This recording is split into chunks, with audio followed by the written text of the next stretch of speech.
Bem-vindo a Português na Venezuela, magazine sobre a difusão e promoção da língua, cultura portuguesa e lusofonia na Venezuela, com o professor Rainer Souza.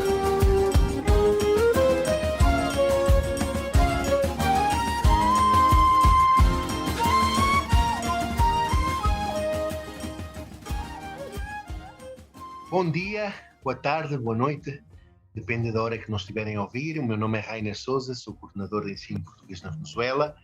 Estamos uma vez mais, esta semana, com este magazine, cujo objetivo fundamental é dar a conhecer o trabalho que professores e outros agentes culturais têm feito neste país sul-americano para a divulgação da língua e cultura portuguesas e outras culturas lusófonas, mas sobretudo em prol do ensino e da expansão do português neste belíssimo país chamado Venezuela. Sempre começo por cumprimentar a audiência, falar um pouco dos projetos que estamos a realizar na coordenação de ensino e na Embaixada de Portugal aqui em Caracas, como é o caso do Festival de Solistas, vai ter lugar na próxima semana, de forma virtual e presencial. Nós vamos estar representados pelo pianista Vasco Dantas, que vai apresentar uma peça tocada por ele em piano.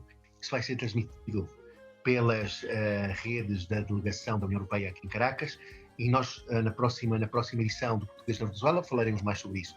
Também avisar que entre os dias 27 e 30 de outubro temos o 4º Congresso e 8º Encontro de Professores Portugueses na Venezuela, que está aberto ao público em geral. Sempre temos visitantes, neste caso virtuais, ainda estamos no modo virtual, de outros países que se queiram unir a esta iniciativa que anualmente é realizada pela Coordenação de Ensino neste país. Hoje temos outra convidada de honra, professora, amiga da coordenação, amiga pessoal minha, chama-se Marlene da Costa, a cidadã portuguesa que reside atualmente na cidade de Maracay, no estado de Aragua, aqui na Venezuela. Esta semana a Marlene faz 12 anos na Venezuela e achamos que seria conveniente falar com esta professora que tem feito também um trabalho extraordinário na divulgação do português, sobretudo aqui no estado de Aragua, e outras coisas que a professora Marlene da Costa está a fazer. Eu vou dar as boas-vindas. Marlene, um prazer ter-te aqui e obrigado por teres aceito este convite de estar no Português na Venezuela. Obrigada, eu que agradeço o convite, professor Rainer Souza. Gostaria, Marlene, que nos falasses um pouco de ti, sobre a tua vida, onde nasceste, onde cresceste, um pouquinho da tua vida pessoal. É sempre a primeira pergunta que eu faço a cada convidado.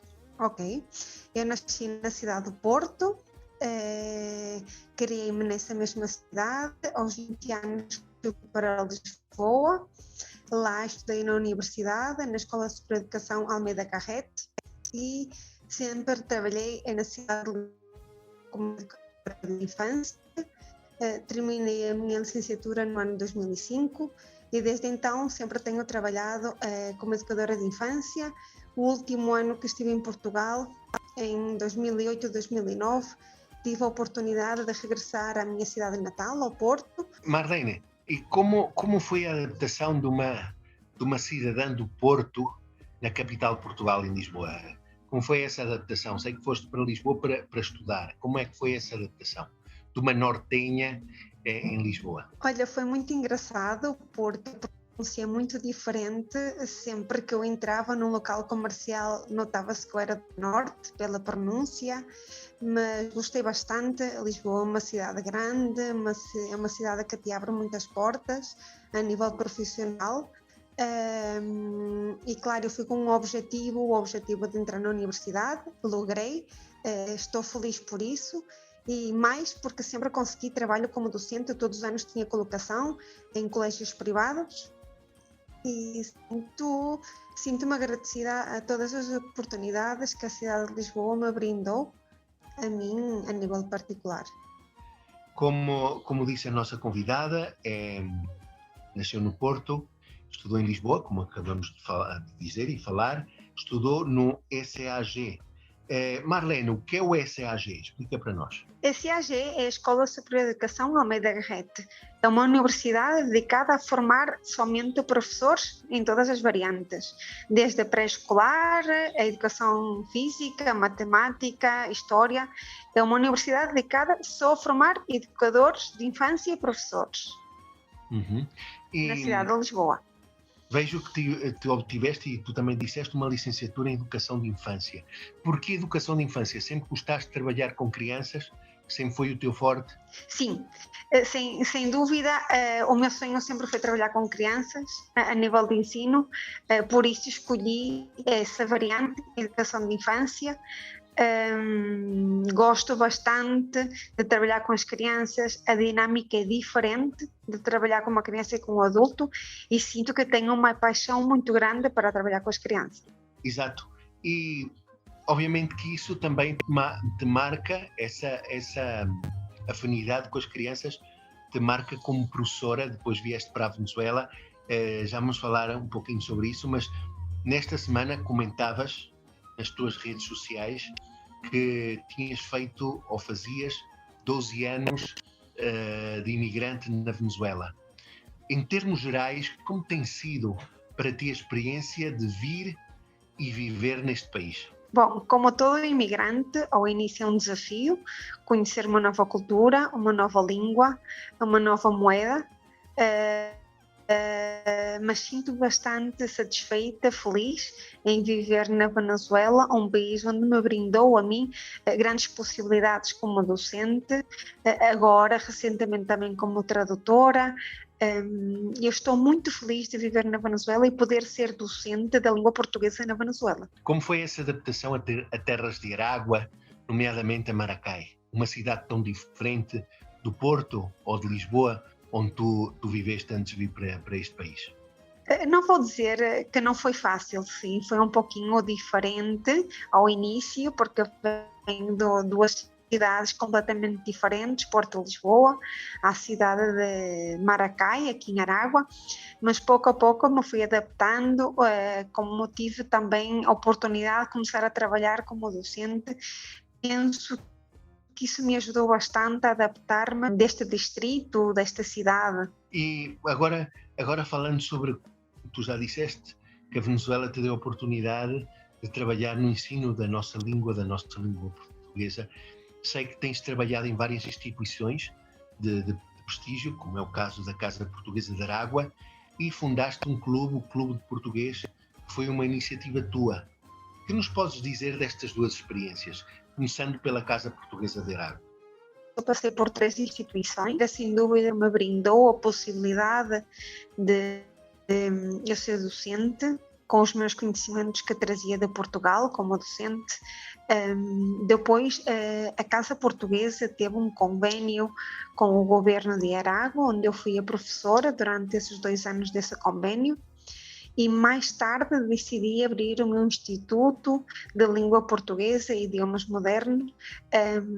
Nos 3 sítios tratei sempre de dar o meu melhor como docente e de verdade é que estou grata às 2 instituições que me brindaram o apoio de poder exercer a minha profissão que tanto gosto. E como foi esse contacto, sobretudo com os lusodescendentes de Aragua, Marlene? Eu sei que trabalhaste bastante com a população lusodescendente do estado de Aragua, que procurava aprender a língua dos seus pais, dos seus avós, muitos deles com a finalidade de emigrar ou voltar, melhor dito, para Portugal, a terra dos seus antepassados. Como foi essa experiência?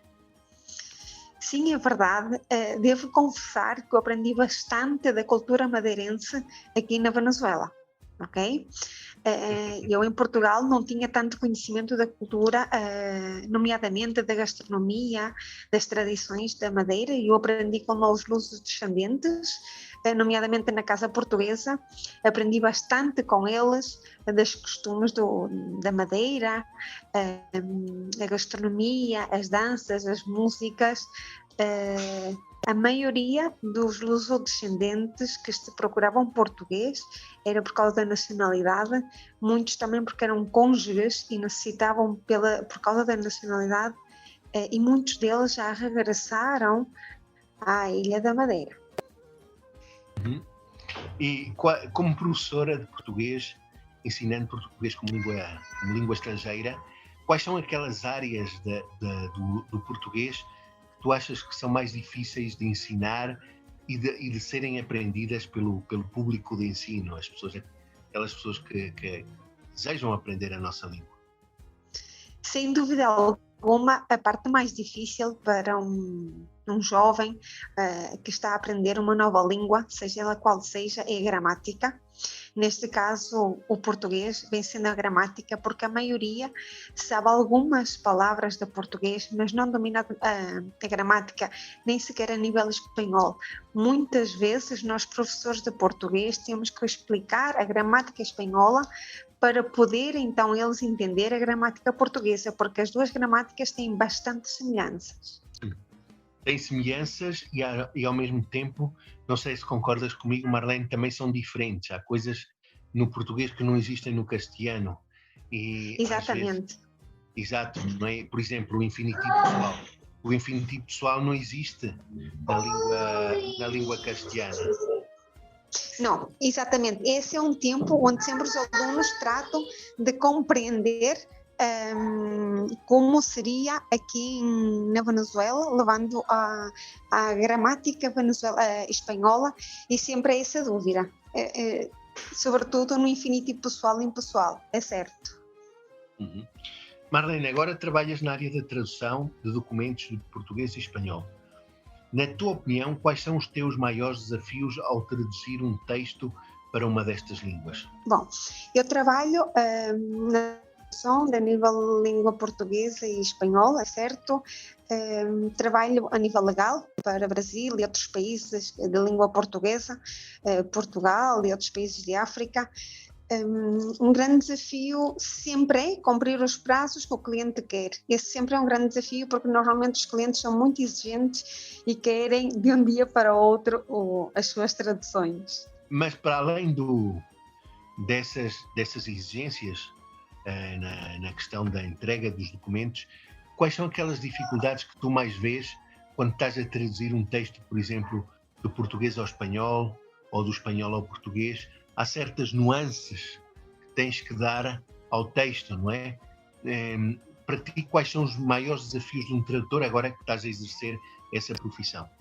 Claro, a tradução não pode ser literal, porque senão não tem o mesmo sentido, ok?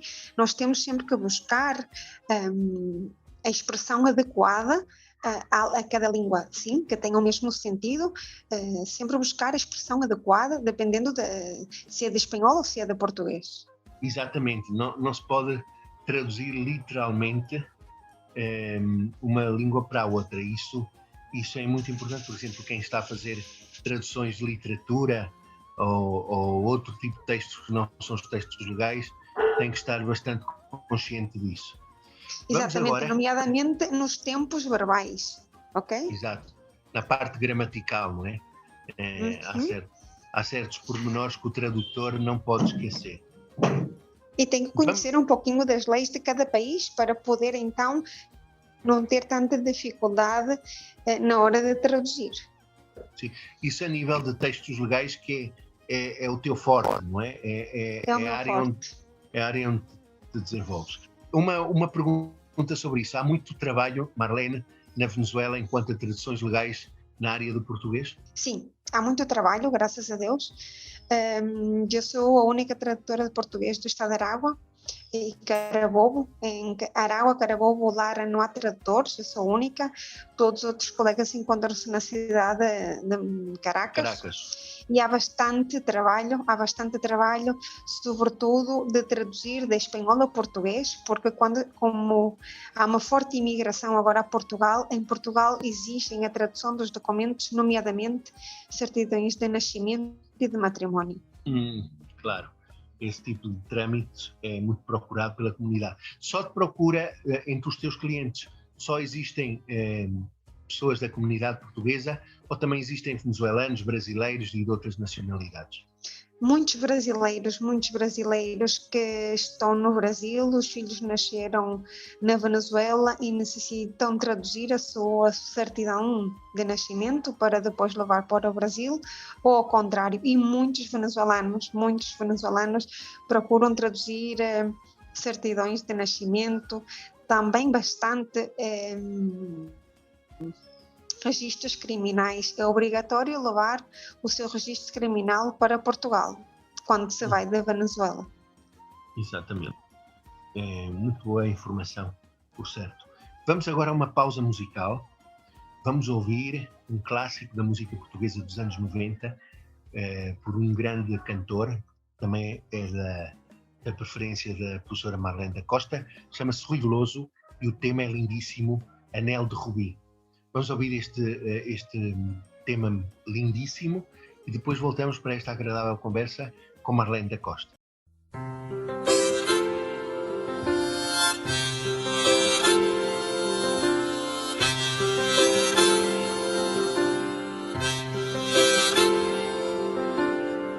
Tu eras aquela que eu mais queria para me dar algum conforto e companhia. Era só contigo que eu sonhava andar para todo lado e até quem sabe talvez casar. Ai, o que eu passei só por te amar, a saliva que eu gastei para te mudar. Mas esse teu mundo era mais forte do que eu, e nem com a força da música ele se moveu. Mesmo sabendo que não gostavas, empenhei o meu anel de rubi para te levar ao concerto que havia no Rivoli.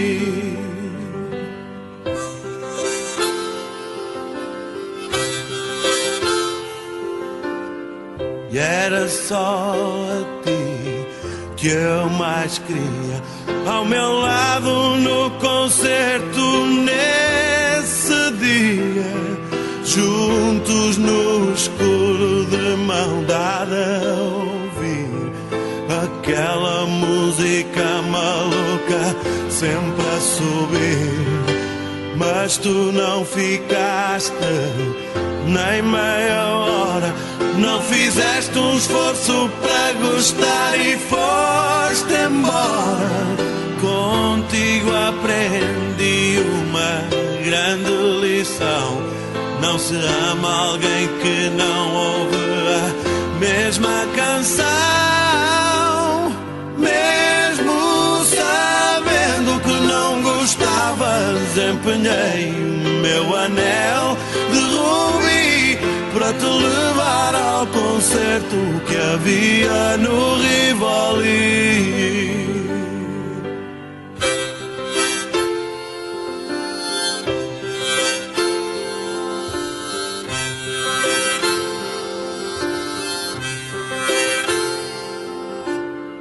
Foi nesse dia que percebi nada mais por nós havia a fazer. A minha paixão por ti era um lume que não tinha mais lenha por onde arder. Mesmo sabendo que não gostavas, empenhei o meu anel de rubi para te levar ao concerto que havia no Rivoli.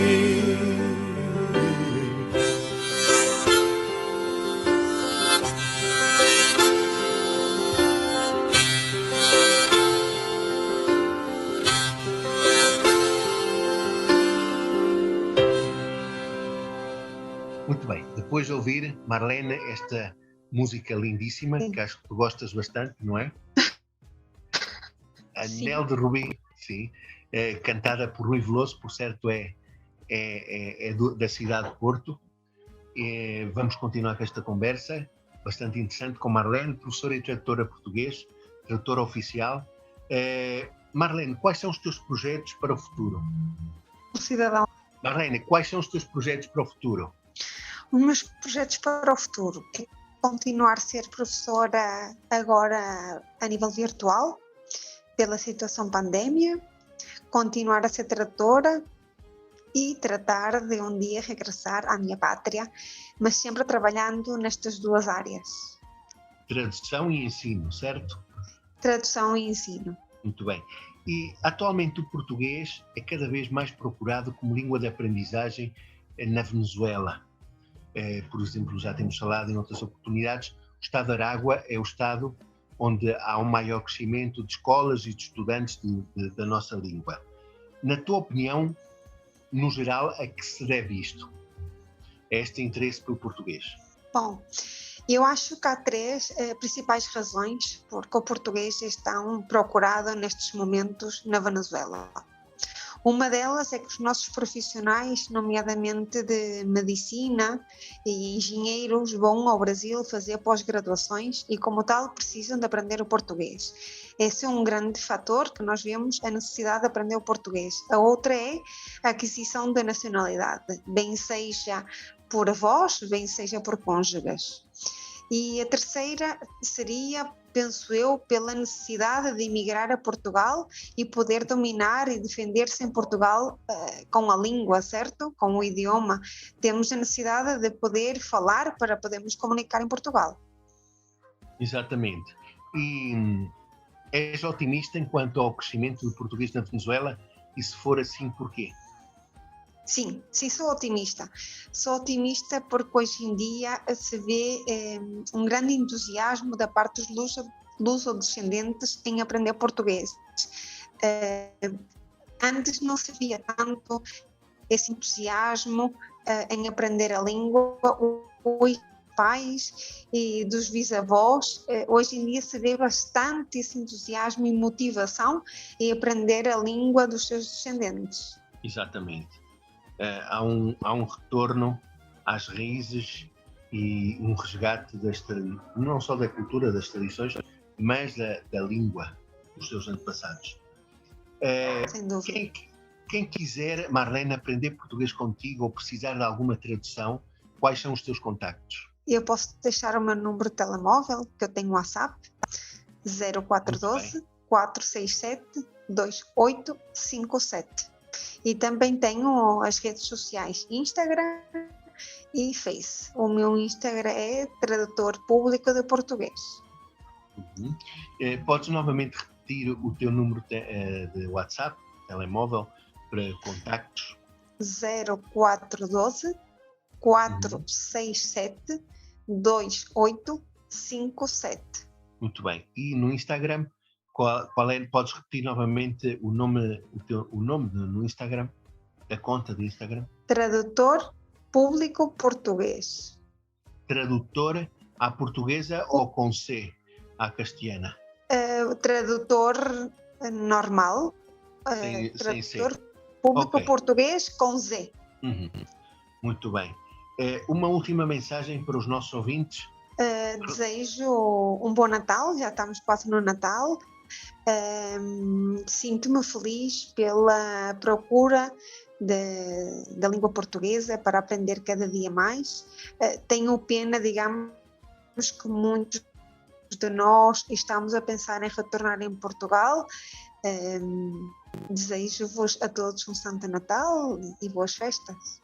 Muito bem, estamos em outubro, mas já cheira a Natal, Marlene, e mais num país como a Venezuela, onde há uma grande tradição natalícia, e já em outubro, já nas estações de rádio, já se ouvem as famosas gaitas, que, para quem não conhece a cultura venezuelana, é a música alegre, típica da época natalícia, e já estão a soar as gaitas nas rádios, e como já te disse, cheira a Natal.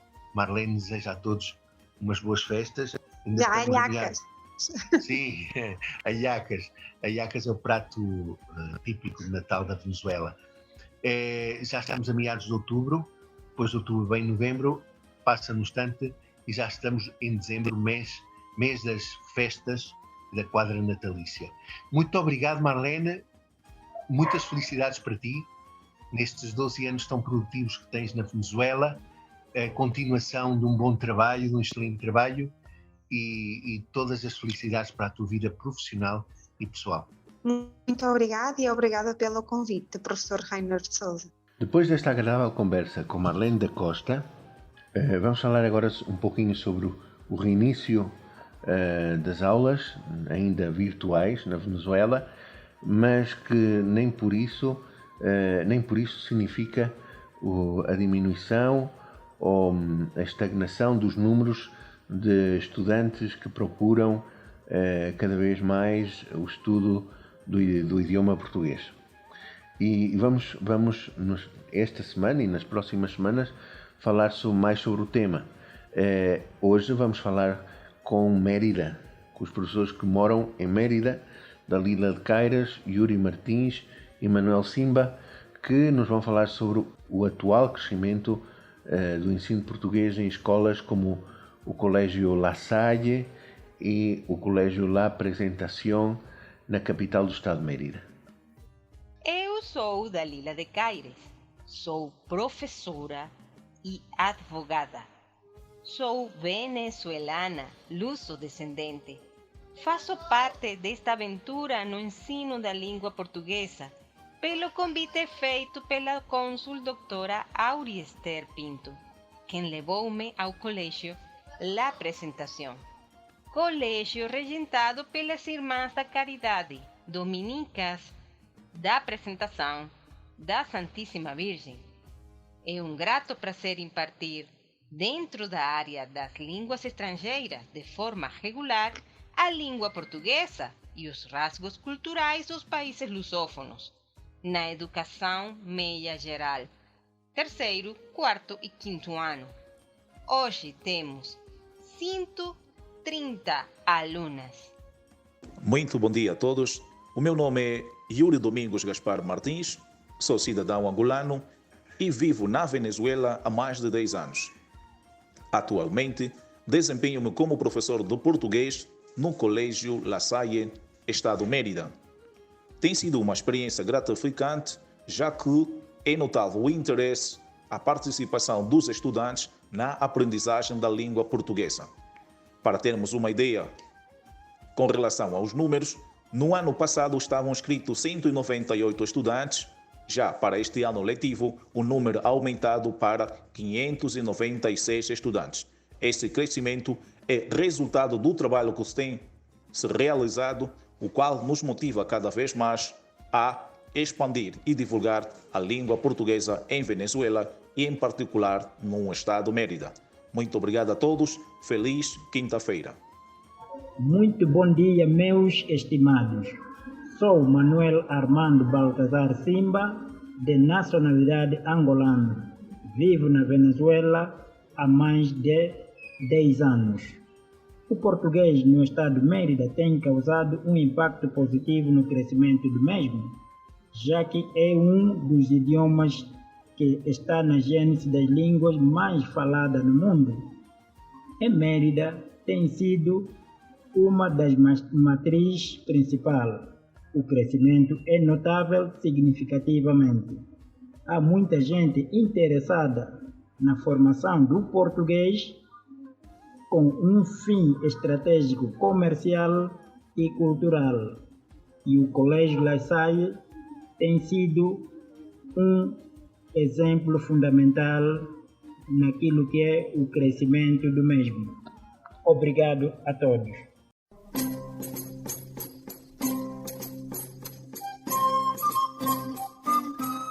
No podcast da semana passada falamos, no lugar da história, de uma personagem que foi crucial para este período da história de Portugal. Foi entre 1383 e 1385. Sabemos que D. Nuno Alves Pereira, o personagem do qual falamos na semana passada, foi a sua ação militar foi fundamental para a subida ao poder de D. João I rei da segunda dinastia, chamada Dinastia de Avis. Como foi essa nova sociedade que surgiu com Dom João I? Quando Dom João I subiu ao trono, reconheceu o esforço e a dedicação de todos aqueles que o apoiaram, nomeadamente a burguesia. A burguesia apoderou-se de alguns bens pertencentes aos fidalgos que eram apoiantes de Castela. Achando que não era suficiente, o rei deu-lhes ainda regalias e alguns cargos administrativos. Surgiu uma nova nobreza, constituída por indivíduos oriundos da burguesia e legistas que auxiliaram Dom João I a quando da crise de 1383 a 1385.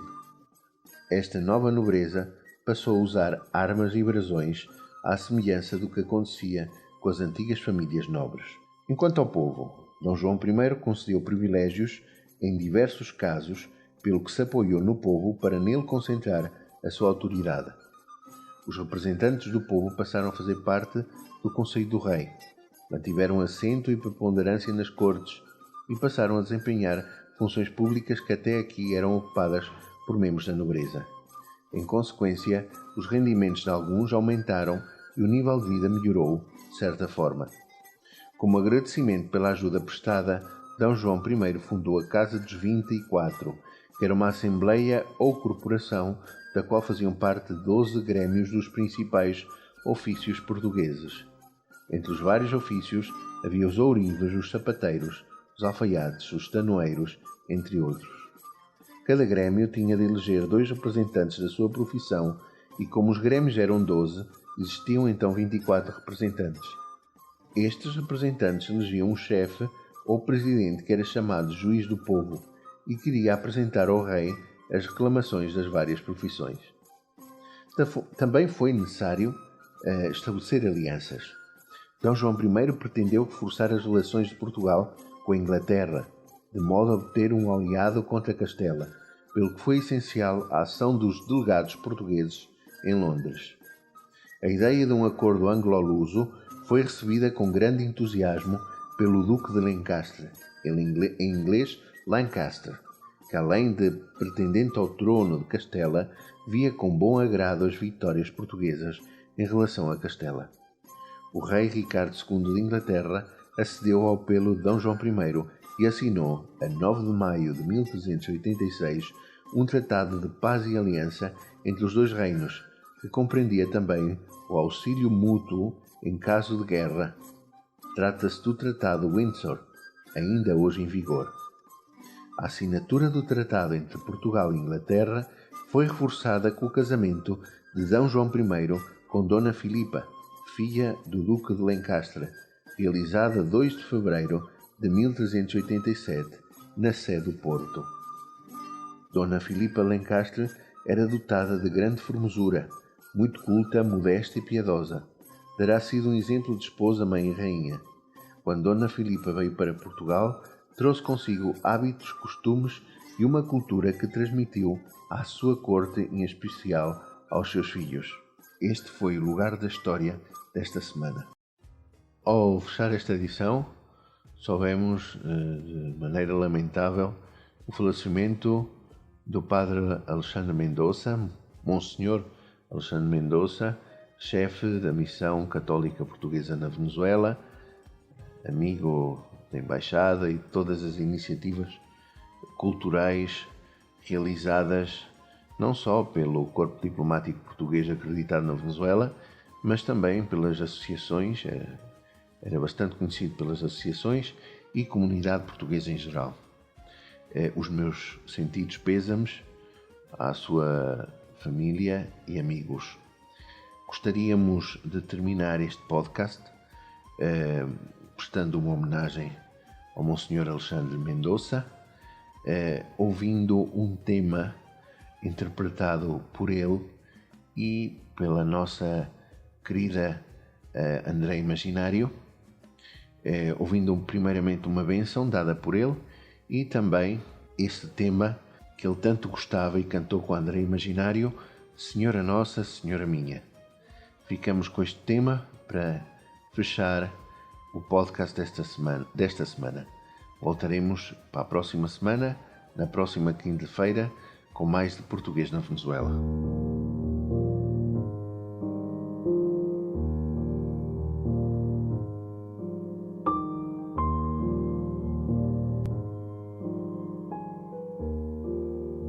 Senhora nossa, Senhora minha, vida, esperança, clemência e luz, Virgem das dores da Conceição, dos pecadores, tem compaixão. Salve, Rainha, salve, Rainha, Senhora minha, Mãe de Jesus.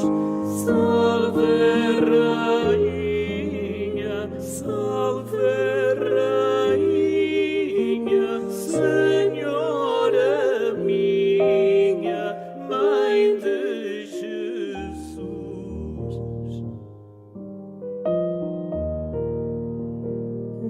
Ave Maria, cheia de graça, brisa agradável em que Deus passa.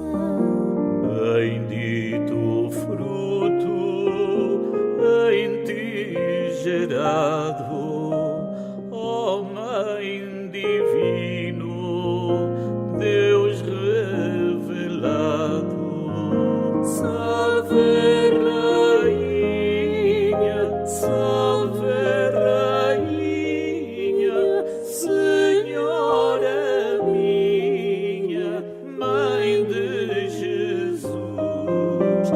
Salve, Rainha, salve, Rainha, Senhora minha, Mãe de Jesus.